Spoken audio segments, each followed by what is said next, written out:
This video is made possible thanks to all the 129 Patreons. Consider joining our Patreon at patreon.com/jiyagi to gain access to our Patreon exclusive Telegram chat, as well as gaining access to our recommendation list. Oh boy, so today is the day we are doing the comparison between the CSS Audio 1TDX DIY kit with the GR Research XLS Encore DIY kit. Wow, that was a mouthful.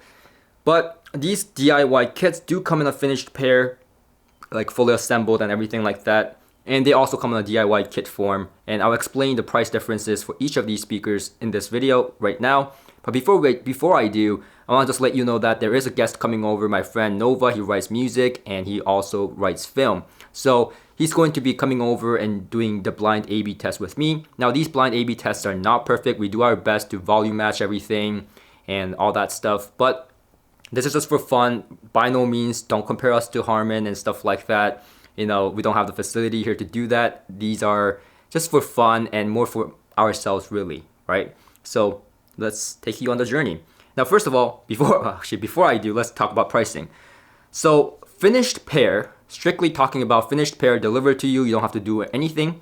That is about $2,349 for the CSS Audio 1TDX. And that comes with all the upgrades available on the unit, on the speakers. As for the GR Research, it is $1,670 for the finished pair. It is less than the CSS Audio, and that's with all the upgrades available. Now to keep in mind, the GR Research speakers are a smaller speaker with a smaller woofer, but there was a price increase due to supply chain issues, as GR Research explained it to me in an email. Now, same thing with the kit.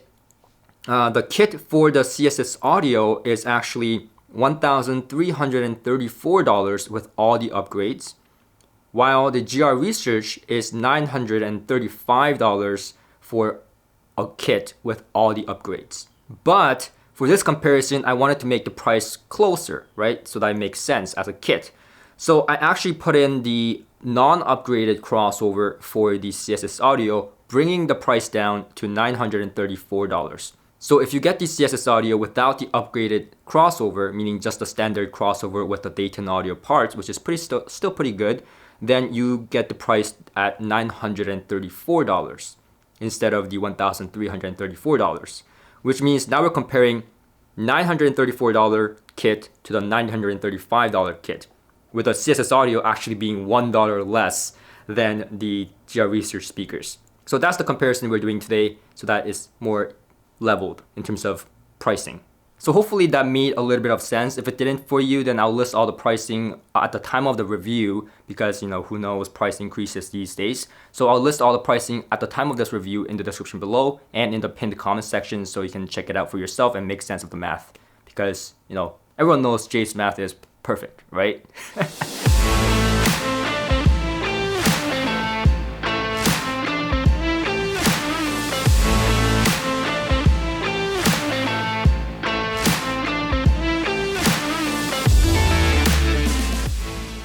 So yeah, I mean, it can't get more interesting than this.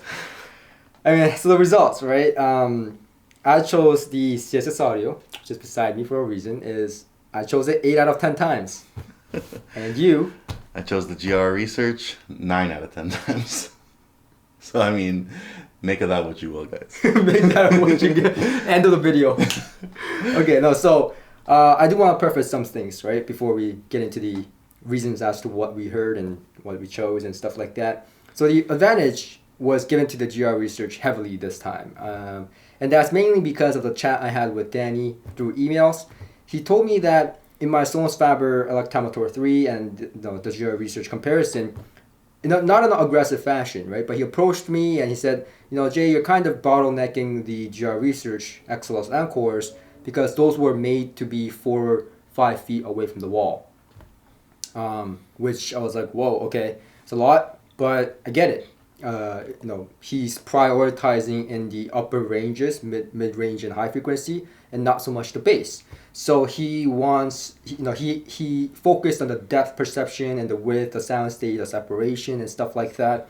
So I said, you know what, let's do that. But in the process, we're kind of bottlenecking the CSS Audio in a way, because I feel like the CSS audio is not made to be 5 feet away. It's made for more lifestyle, situations, because not everyone is able to be 4 or 5 feet away. So the CSS audio would be better if they were a little bit closer to the wall. It gives you a little bit more bass texture, a lot more bass authority. So it's not really ideal for the CSS audio to be this much out into the room, because it kind of takes away the bass factor. But then again, if you do put these in their sweet spots, right, their ideal positions, that means the CSS audio would be evidently different from the GR Research massively. So I said, you know what, let's put them in a position where it makes sense. And I still found the CSS audio to be good enough to be 4 or 5 feet away from the wall. So I said, you know what, that's fair. Now, where we actually gave the most edge would be the amplifier pairing. This time around, we tried the new Fierra Starke Audio amplifier, and this is a Class D amplifier that is new from Starke Audio. And this one sounds, okay, we'll get into the review later, but it's just a very good pairing with the GR Research. It's an okay pairing with the CSS audio. It's not the best pairing I've heard. But I just felt like if we used the fallow that we used to use for every A-B comparison, I just felt like that was not the best pairing with the GR Research. It's an okay pairing, but it's not the best. When I heard the Starke Audio with the GR Research the other day, I was like, okay, this is on a different level. This is what the speaker is about. I need this to be the test unit. So I did give the edge there. And folks, these A-B comparisons are terrible.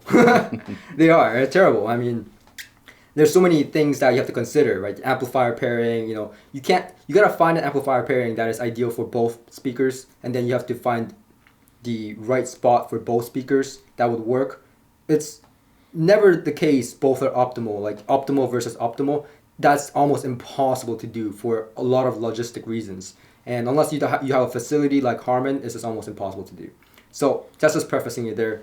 And the last thing I would mention for prefacing is I got comments, very few, but I just found it funny to share with you guys, right? I got a comment from a critique, and I wouldn't really say a critique because really, come on, man. Like a guy said you can see through this, right? They're like, they're using see-through blinds. I mean, how is this? Can you see me?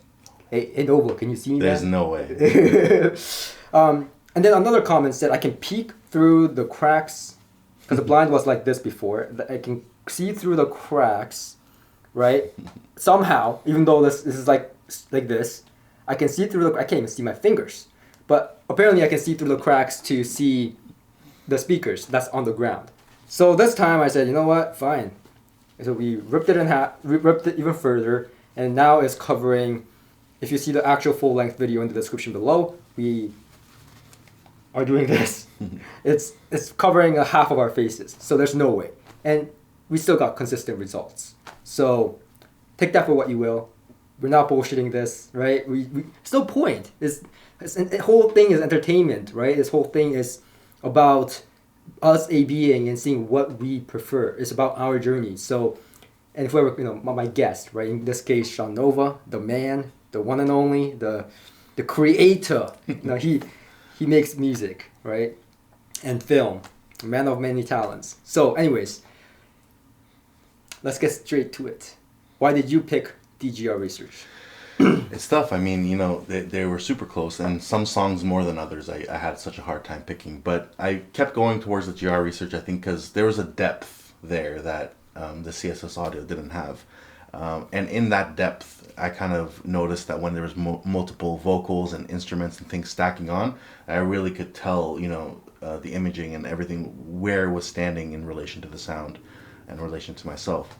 So I feel like it was really precise in that sense, and fairly neutral, not too much of a bass boost, which I kind of associate to the CSS. There was a very big bass presence on there.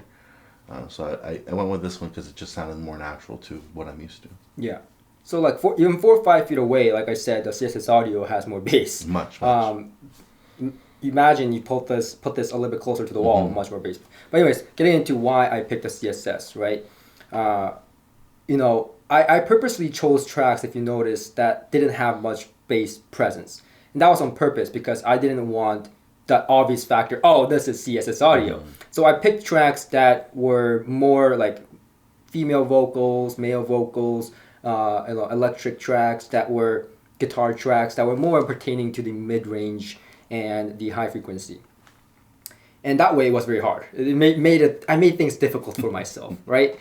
But I have to say that even though the GR Research, I could definitely sense that it was deeper in soundstage. I agree with you there. But the tracks that I played that differed from your tracks were mostly string instruments. And I felt like when I listened to it, I enjoyed more of the presentation of the CSS audio, even though it didn't have as much of a deep soundstage. Both of these have deep sound stages, by the way, but the GR Research, exceptional depth, like far. And the separations are great. But I feel like when you play string instruments, like I mentioned, it's just more electric with the CSS audio. It's more intimate. When you pluck a string, you feel the dynamic contrast between the soft and the loudness. There is zing. There is realism, right? When I go and scrape through the guitar, you hear zzz, and that's not something that's supposed to be smoothed out. Like, that's something that's real. And if you play guitar, you know that's real. Whereas GR, I absolutely loved the depth perception with some of the female vocals, and that was the tracks that I chose, GR Research, quite frankly. Those tracks that had the strings seemed farther away. And I feel like if I cranked up the volume more on the GR Research, I would feel like I would get more of that zing. But I just didn't get that zing. I didn't get that impact of the strings, the weight of the strings.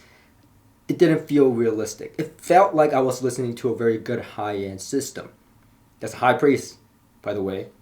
But it didn't feel like I was listening to the real thing. And as you know, tone. How many times do I have to say tone, tone, tone, tone? That's what's important to me, tone. So tone-wise is the reason why I chose the CSS audio majority of the time.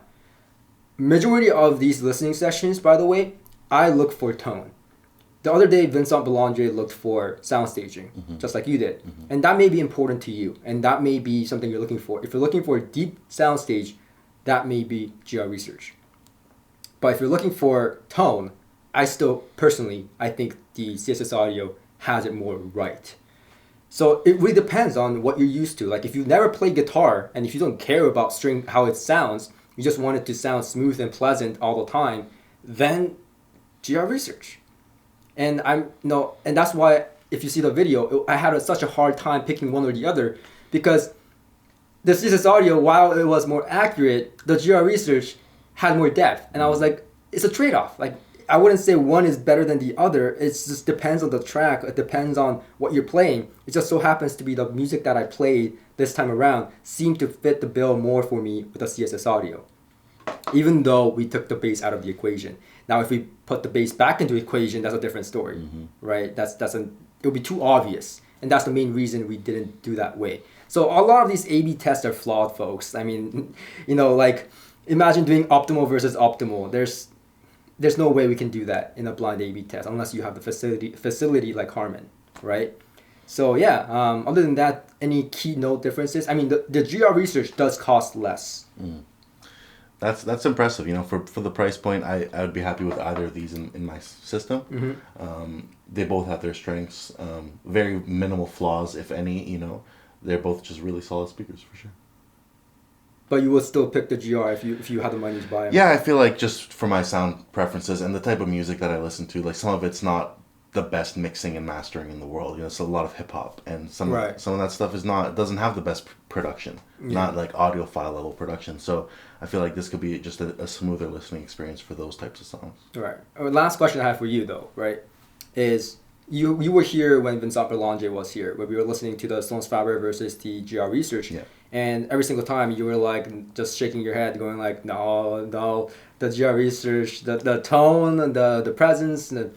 it sounded compressed, and that was the same impression that I had. It was like something was compressed, like, and I feel like that was the amplifier pairing, but also the placement as well, right? The placement wasn't 4 or 5 feet off the wall. Right now we have it about 4 to 4.5 feet off the wall, which is a huge distance, by the way, for any room.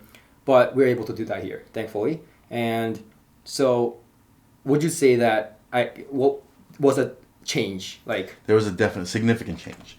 There's those two factors that you speak of. Like, there's clearly the distance from the wall, but it's also like, in comparison to the Sonus Faber, it sounded compressed at the time, but today it sounded open, and it sounded more wide. So I think it's also like the day that we listened to it, it had a stark competition with the Sonus.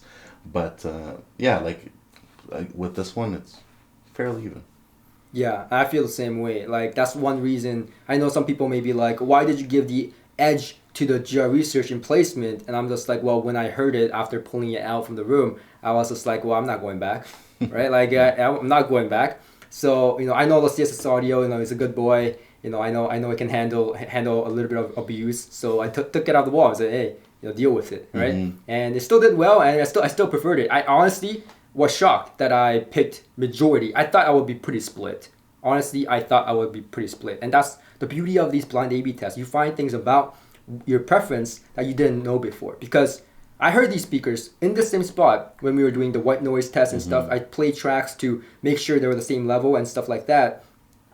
And in the process, I listened to both, and I was like, "Oh, I'm gonna have a hell of a time." Remember I was saying that? I was like, "Oh shit, this is gonna be rough. It's gonna be hard to choose." And I honestly thought I would be like maybe 6'4", 5'5", but no, I surprisingly I still prefer the CSS audio. You still mentioned that it was hard to choose while we were doing it. It is, but you clearly had a preference. It is. It was hard, but because like I said, there were differences, but the differences were like, oh my god, what do I choose? Like, one is better than the other at something, and the other one is better than the other one at other things, and it's just like, this is a slippery slope. And by the way, it was not obvious on which speaker was which, right? Like, some people commented, like Sonus Faber video that I chose 10 out of 10 Sonus Faber. They're like, oh yeah, you can. Jay has the golden ears, and he can pick out things from the music, and pick out the sound signature of the Sonus Fabers, and just pick that one consistently. Folks, can you tell them how hard that is? They're giving you a lot of credit. Just say that. It's tough. It's like nobody has that kind of audio memory, I feel like, Yeah. Especially you listen to so many different speakers. Yeah, and honestly, I do agree in one aspect, though. They're talking about preference bias. Preference bias is when, for example, Sonus Fabers, I prefer that sound. Probably why I bought it. So I prefer that sound. So I'm more likely to choose that sound. Totally understandable. But I didn't purposefully choose Sonus Faber each time because I'm like, oh yeah, that's Sonus Faber. Same thing here, right? I made it even harder for myself by not putting on bass tracks. And also, the fact that these speakers, when we play them, we're choosing what we like better at the time. And that's why I chose, on those two male and female vocal tracks, I chose the GR because it seemed farther away, seemed nicer and more dimensional, I should say, right? And deeper and farther away, like a stage presence. So, I mean, it really depends on the track you're playing. And I did not choose the CSS audio. It was not that obvious. You're giving me too much credit. I don't have golden ears that can pick out like the literal detail of each speaker. Like, yeah, that one is CSS audio. This would be different if we were testing speakers that was like drastically different. And that would also be true if we put the CSS audio towards the wall and had more bass presence, then it would be too obvious. And that's one reason, again, why we had that setup. For those of you that are wondering, why in the hell do we have it 4 or 5 feet away from the wall for the CSS audio? So, that's pretty much it. I mean, both speakers are excellent for the money. By no means is this a perfect blind A/B, but I mean, I think it was cool because it was unexpected. I don't think any part of this test, like even the Sonus Faber and the GR Research test that we did, I don't think any test that we done going into it, we thought like, yeah, this is what's gonna happen, and then it happened. Right. Even the GR Research and the Sonus Faber video, I was like expecting for me to choose the GR to some degree because I thought I preferred that sound. Remember I'm telling you, like, I'm like, I don't know, man, that GR sounds pretty good. And then I prefer the smallest. And I feel like the couple of times we've done blind A/B tests, me and you have had very similar results. Yeah. And then today is completely drastically different. I don't know what the hell that was. Like, we do blind A/B tests all the time. We have similar results a lot of the times. But this time it was just like, right? And I think, that, and not every single person, I mean, even if we prefer most of the same things, like little things that matter to us more depicted. And I think this is the case here. And so not two people can't have the same preference, period. Like, you just can't. You can have similar preferences like we do, but we just can't like have same preference. The value proposition is different. He values depth and soundstage separation better. I value tone. Period. Tone. Anyways, that's pretty much it for this video. I hope you guys enjoyed it. If this video was at least entertaining or informative somehow, right? Then please give us a like on this video, and I'll see you guys on the next one. And peace out. Peace, guys.